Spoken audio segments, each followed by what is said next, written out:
This is Joe Pusateri, and I am living the sober life.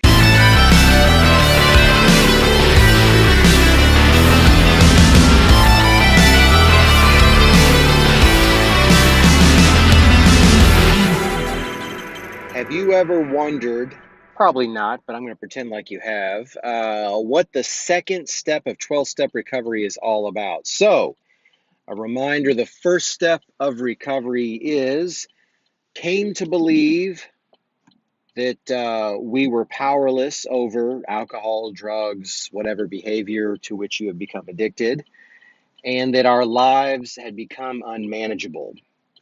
Now, the second step is came to believe that a power greater than ourselves could restore us to sanity. What in the world does that mean? Well, there's a lot of interrelated parts there. Ourselves. So, interestingly enough, this really doesn't have anything to do with God yet. Of course, many people will understand the power greater than themselves as God. That will be the name that they will use. But actually, it just says power greater than ourselves. And in the technical sense, anyone can surmise that that would be true. In the first step, it says that we're powerless over, I'll just say alcohol, because that was my drug of choice. So I'm powerless over alcohol, meaning I can't drink. And my life is unmanageable, meaning that I can't stay sober long enough before I need to get drunk. And really, that's the whole world, right? That's everything that I know, either drunk or sober, drunk or sober, drunk or sober. And if I can't stay drunk because I'm powerless over alcohol, and I can't stay sober because my life is unmanageable, then basically my whole life is it's ruined, right? Because that's my entire life, drunk or sober.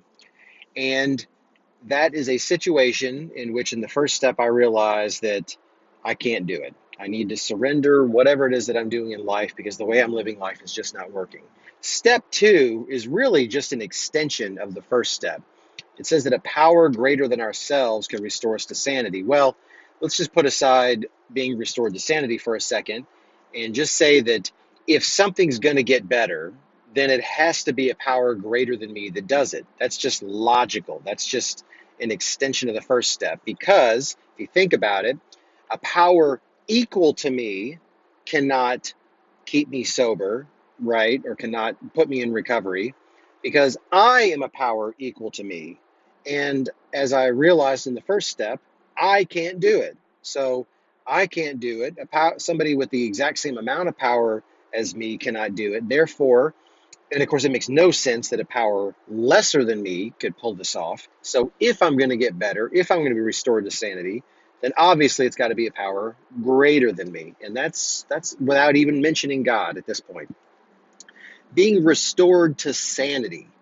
What's that all about? You know, people will hear that and they will use that as a way of saying that, being an addict is being crazy, or I was crazy, this or that. Well, I'm just not sane, right? There's something that's can be described as sanity, sanity being a normal life, presence of mind, a sane and sound mind. And then there's being insane, being not sane. And being not sane can be a variety of things, and those variety of things can be different from one another. So someone can be this variety of insane or that variety of insane, and that's important because we're not trying to describe what insanity is. We're trying to describe the hope that we can get back to sanity. And if we're going to get back to sanity, meaning that we have some type of way to live without having to turn to drugs or alcohol or some type of destructive behavior in order to do it, we can call that sanity. And it's going to take a power greater than me to pull that off. And then the last part of the second step has to do with hope. So if I'm going to be restored to sanity, it's going to have to be a power greater than me that does it. Why in the world would I even come to believe that, right? Because the second step is a matter of coming to believe that this is true. Well, why in the world would I believe that?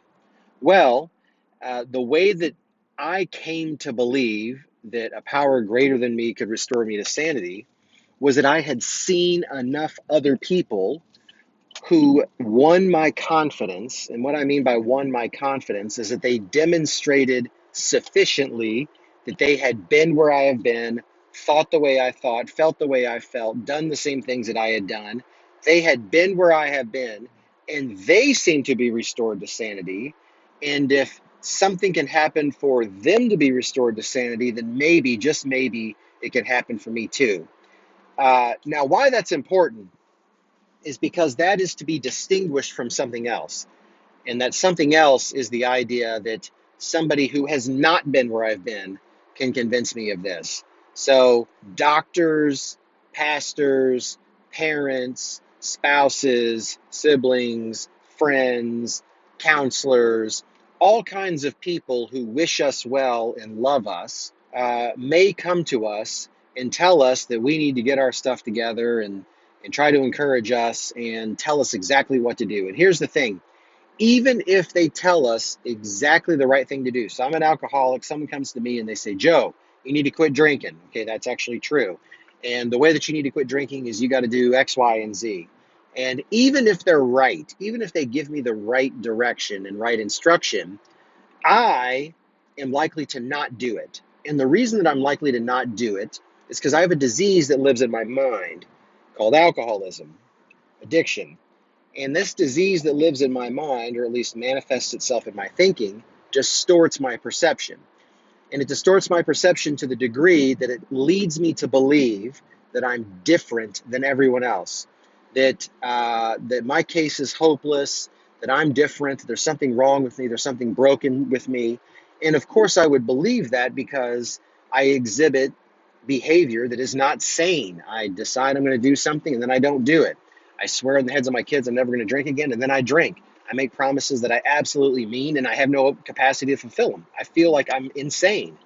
And so if somebody tells me I need to do X, Y, and Z, I'd be like, well, okay, yeah, great. For normal people, I'm sure that would work, but you don't understand. Like I'm different. I'm broken. I'm insane. I'm crazy. I have no understanding of myself. I have no control over myself. So it takes somebody who has been where I have been. It takes somebody who has actually walked in my shoes, who can come to me and say, listen, man, I know what it's like to be you because I was like you. And I thought these things, I felt these things, I did these things, I believed these things happened to me, I reacted this way. And somebody will tell me things that happened in their life, and I'll be like, oh my gosh, I thought I was the only one. I thought I was the only one that, put beer bottles underneath the seat of my car and then drove around looking for dumpsters constantly to empty all the empties out from underneath my car. I thought I was the only one that did that. I thought I was the only one that tried from switching from one alcohol to another, to another, to another. I thought I was the only one who told these kinds of lies, who needed to be sober for a very important thing and was unable to do it. I thought I was the only one. Someone else demonstrates that they did the same thing, and then suddenly the information that they have, which may not be any better or different than the information that other people who love me have, but I'm willing to follow when they tell it to me because they demonstrate that they have been there. That's where my hope comes from. So that's the second step. Came to believe that a power greater than ourselves could restore us to sanity.